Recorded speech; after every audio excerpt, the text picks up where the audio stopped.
25 পৰা এই বস্তু ষ্ট্ৰেছ বা মোটিভেশ্যনটো দৰকাৰ হৈছিলে এতিয়া কম্পিটিশ্যন ইমান বেছি হৈ গৈছে য'ত ক্লাছ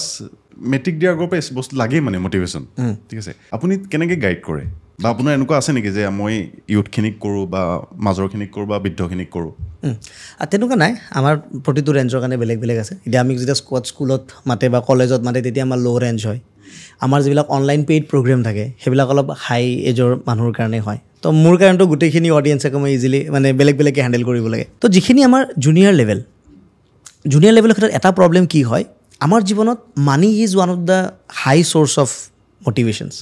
এই সৰু কালৰ ল'ৰা ছোৱালীখিনিয়ে সেই মটিভেশ্যনছটো ফিল নকৰে এতিয়া আপোনাক মোক কাম কৰাৰ কাৰণে মটিভেট কৰিব পইচাই কিন্তু ল'ৰা ছোৱালীক সেই মটিভেশ্যনটো পইচাৰ লগত নাপায় কাৰণে তেওঁলোকে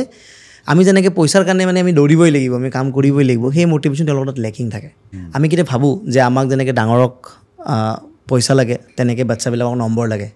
কিন্তু তেনেকুৱা নহয় একদম ক্লাছ মেট্ৰিকৰ 3 মাহ আগলৈকে তাৰমানে বাচ্চাক নম্বৰ নালাগে নম্বৰ পেৰেণ্টছক লাগে